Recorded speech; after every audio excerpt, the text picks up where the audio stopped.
Hey, Shalom Israel, Yahweh Hashem Yahushua Barakadam. Hey, I'm the soldier Yahweh.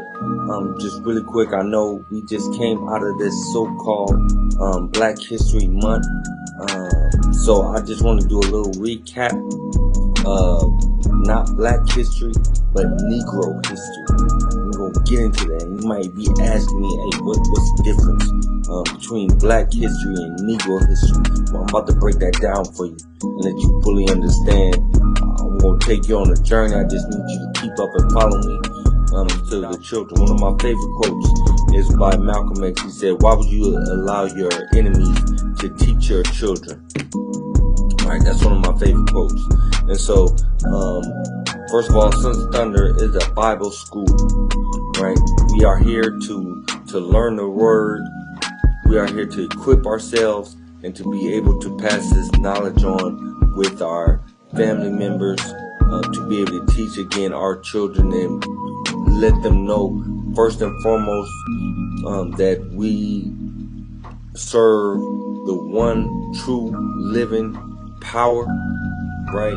And to get our people to come up out this fake, false religion of Christianity.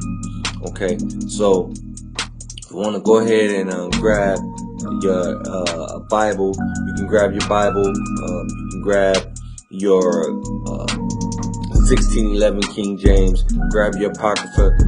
Grab a concordance if you've got one. Also grab a pen, paper, a pad, take notes. Okay. Alright. So first of all, Negro history. Our history don't start at 1619. It don't start when the first so-called African Americans was brought over here to serve in chattel slavery. That's not the beginning of our history. We came from somewhere. We came from a people. We are descendants of a people, right? A descendants of a people that's been kept from us. Our history have been kept from us. And if anybody has seen the movie Roots, if you remember when Kunta was up on that pole and the overseer was whipping him to get him to, say what his name was. And they was trying to get him to say his name was Toby. But Kunta didn't want to, give up that name. He was like, nah, I ain't Toby, I'm Kunta. And the overseer just kept smacking him with that whip. Say your name, say your name. Your name is Toby. So since we got over here into this country, our names were stripped from us. Our culture was stripped from us.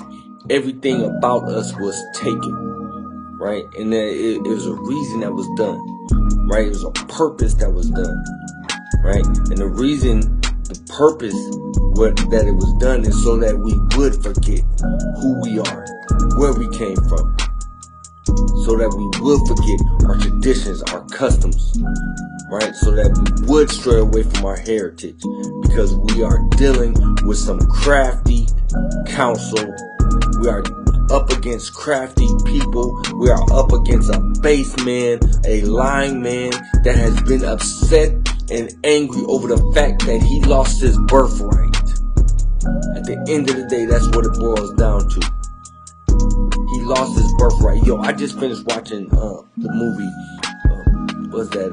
It's an old school movie. Got that Edomite Gene Hackman in it. Mississippi Burning. I just finished watching Mississippi Burning.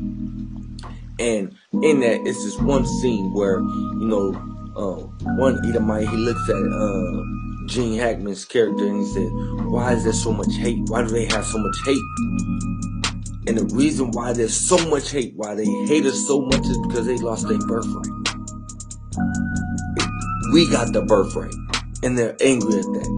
They're upset about that. If you realize, no nation likes us because of the blessing that is on us. That's why every nation has had their hand in keeping a part of Negro history. What we are going to deal with is a book written by a man named Olaudah. Right? Olaudah was a slave that was captured in the western part of Africa, in the west coast of Africa, He was brought over here to the Americas and sold as a slave with his sister. Okay, Olaudah ended up getting his freedom, and he wrote a book. I'm going to share that book with you. And I encourage everybody to go get the book and read the book. Get the book and read it. Alright. So, this is the book. Is written by Olaudah Equiano. Right? And you can see the name that they changed it to, Gustavus Vasa, the African. Right? This is the title of the book. Olaudah Equiano or Gustavus Vasa. Okay, check this book out. Go out and purchase this book. So I already went through and I highlighted a couple passages that I want to go over, because since we've gotten over here, we've been calling ourselves African Americans, when that is two different land masses. We've had no identity. And the one thing that irritates me the most about when we started to walk in this truth, there's gainsayers and people who say, oh, they're just searching for an identity.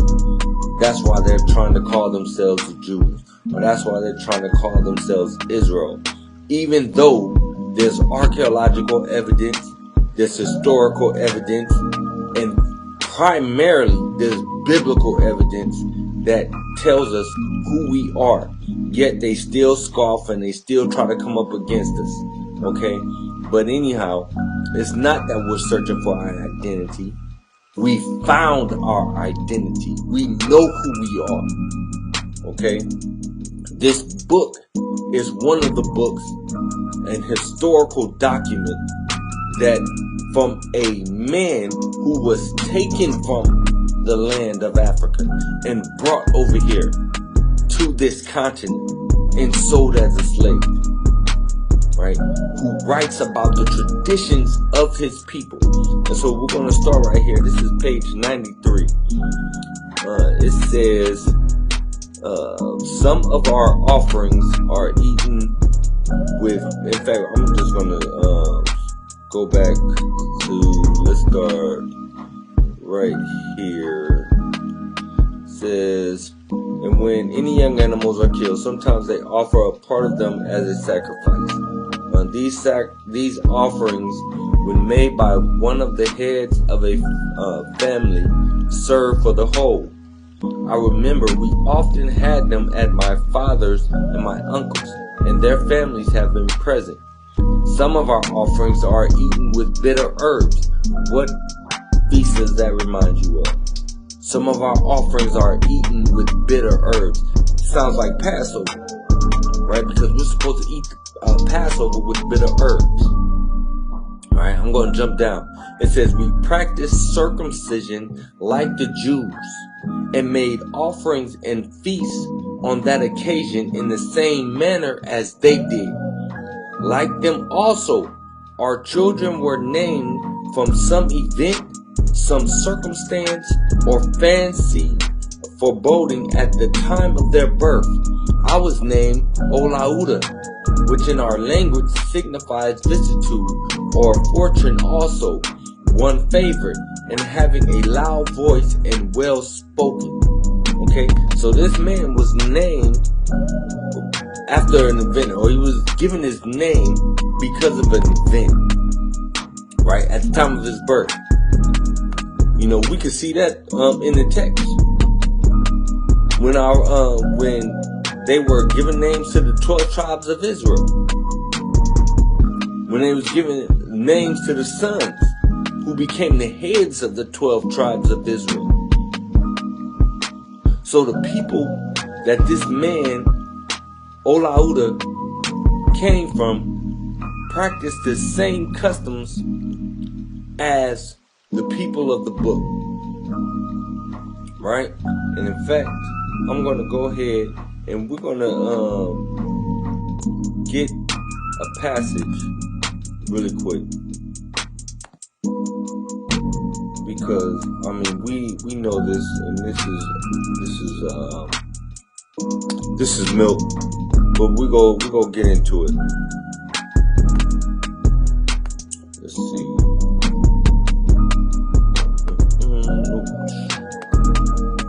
Lock here. All right. So this is Deuteronomy chapter 28 and verse 68. It says, "And the Lord shall bring thee into Egypt again with ships." We know Egypt synonymous with bondage. So he's saying that the Lord is going to bring you back into bondage again with ships. "By the way whereof I spake unto thee, thou shalt see it no more again, and there ye shall be sold unto your enemies for bondmen and bondwomen, and no man shall buy you."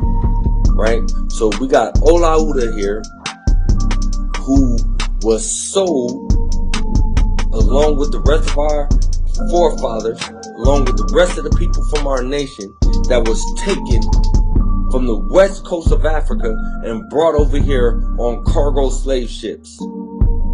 This verse says that the Lord shall bring thee into Egypt again with ships, by the way whereof I spake unto thee. It says, thou shalt see it no more again. You're not going back home. You're not going back. As a nation, we've never gone back. "And there ye shall be sold unto your enemies for bondmen and bondwomen, slave men, slave women, and no man shall buy you, no man shall redeem you." No man is going to get you up out of the captivity that I'm sending you into. As a nation, we have not gone back. As a nation, we are still being oppressed. As a nation, this captivity that we have been in has never ceased. It's never ended. Right? And so, Olaudah, in his book, and again, I'm encouraging you guys to go out and get the book. It's a good read. Right? Get the book. Educate your children. Sometimes even dealing with my daughter asks me, sometimes, she had asked me before. She said, "Dad, how do you know?" Well, no, I asked her. I said, "How do you know what you are?" And she says, "Because of your father, because of you. I'm a Jew because you are." And I said, "Okay." And I asked her, "Well, where do you read that at?" And she gives me the verse, but she says, "Well, how do you know?" Right?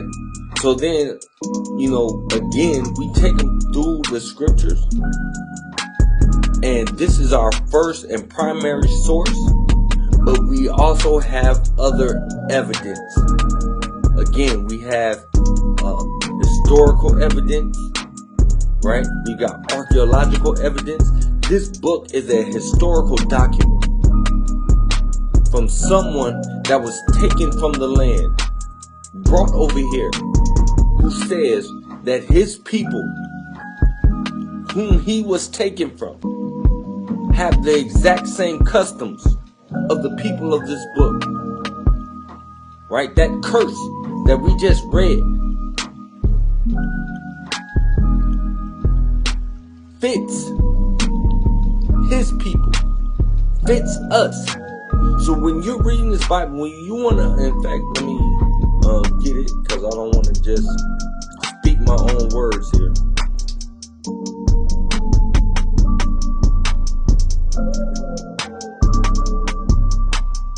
So this is Deuteronomy chapter 28 and verse 46. In fact, I'm going to slide back first. Let's get verse 15.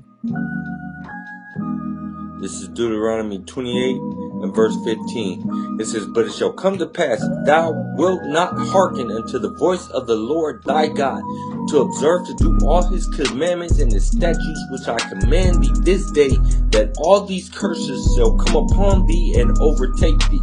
right? So we're talking about these curses. It says, verse 46, and they shall be upon thee for a sign and for a wonder, and upon thy seed forever. So they're going to be upon the children of Israel for a sign and for a wonder, and on their seed forever. So you're always going to be able to know who the children of Israel are, because these curses are a sign, right? How do you know? When you're going into a Walmart, because of that Walmart sign, right? You know you're walking into Walmart and not Target, because you can look up and you can see Walmart on it. You know you're dealing with the children of Israel when you see these curses up on them, right? So we've got all of this historical evidence that shows, along with the curses and the historical evidence that clearly shows you who the biblical Israelites are, because it's a sign and it's a wonder and it's upon thy seed forever, right? So we're gonna drop that. So again, going back to the book written by Olaudah Equiano, right? Get the book, right? Get the book. Definitely read it, because again, that's Negro history. Now you're probably saying, well, why you keep saying Negro? Why you keep saying Negro? All right, I'm going to show you why I keep saying Negro. Another book that you got to get, if you don't already have it, is the Zondervan Compact Dictionary. Zondervan Compact Dictionary. Okay. Alright. So this right here, this is the Zondervan Compact Bible Dictionary. Anybody can get this. Now, make sure you get this one, because now, with everything that's going on, believe me, I just went and looked at a later version, and they're trying to change the wording around in it now. But this book was written by scholars. Scholars took the time to investigate and write this book, right? So the Zondervan Compact Bible Dictionary. Let's look in this thing. All right, so we're going to look up Ham. All right, you see Ham. It says, the youngest son of Noah, born probably about 96 years before the flood, and one of 8 persons to live through the flood. He became the progenitor of the dark races. So he was a father of the dark races. Okay, not the Negroes. Okay, wait a minute. You gotta make that make sense. So Ham is the father of the dark races, but not the Negroes. Now remember, I've been saying, hey, this is Negro history. Right? It's not black history, it's Negro history. So Ham is the progenitor, he's the father of the dark races. And then it goes on to, name them. Right? He's the father of the dark races, the Egyptians, the Ethiopians, the Libyans, the Canaanites. Right? But not the Negroes. That's one of them things that make you go, Y'all remember the Arsenio Hall show? Back in the days, I know I just dated myself. But, Arsenio had that segment where he said, things that make you go, okay. Well, last time I checked, once we got over here, they had all kind of bywords that they had for us, colored, nigga, Negro, right? African American, but we're dealing with Negro because this is Negro history, right? So Ham is the progenitor. He's the father of the dark races, but not the Negroes. Alright, so now let's take a look at something else.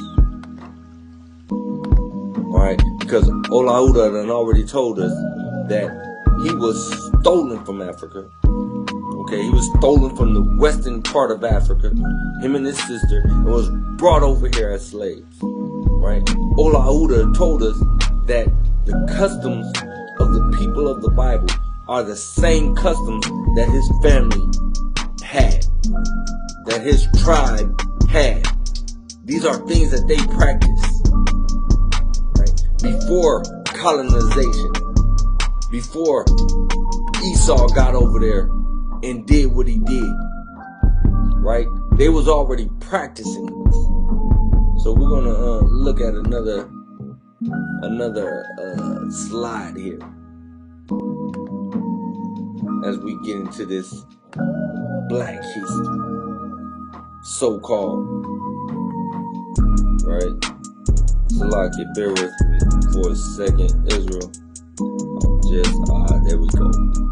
That's what I'm looking for. Let's get this up. Right.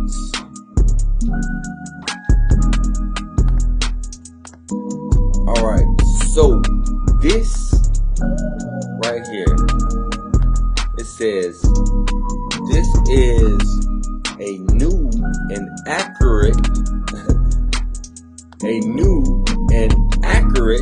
map of what? Of Negro land in the adjacent countries, also a Burgundy,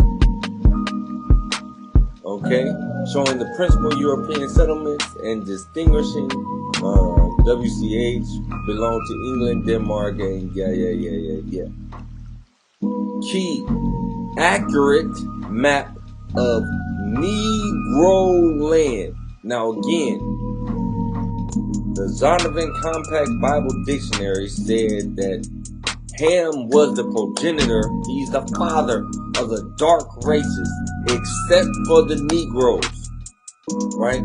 So now we got this map, and it goes over Negro land. Let's see. Well, look at that. Negro land is right there in the middle of Western Africa. Negro land.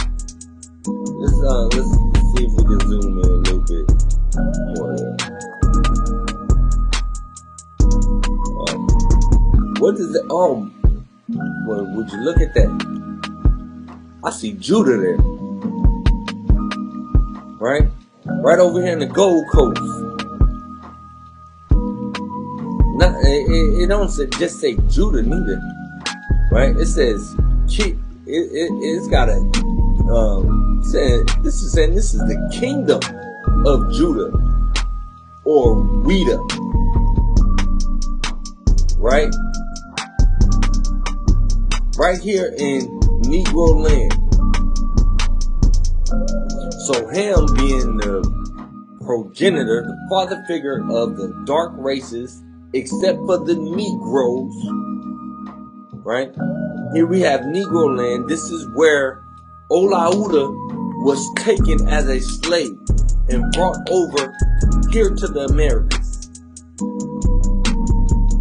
Right? Now, let's look at something else. So here we got Nigeria's Igbo Jews, lost tribe of Israel. It's a question mark there, but we don't got no question about it. Now, this is CNN, right? This is an article on CNN. This ain't just some fake news article that we done went and dug up or grabbed or took a hold of. This is CNN news, right? Nigeria's Igbo Jews. Let's see what this is talking about. A Shabbat service is underway at the Gihan Hebrew. Okay. Let me see. That's not what okay. Here we go. It says the Igbo are one of Nigeria's largest ethnic groups, with population estimates ranging from 20 to 50 million. Abor is convinced that the Igbo's ancestors were Jews, the son of Yaakov. Ooh, we would say his name is Yahweh, right? The son of Yahweh was Gad, and I learned that he was among those people who went out of Israel to exile, Abor says. So from there he had a son called Eri, and a son gave birth to a son called Agiliri, and that's how the Igbo race began.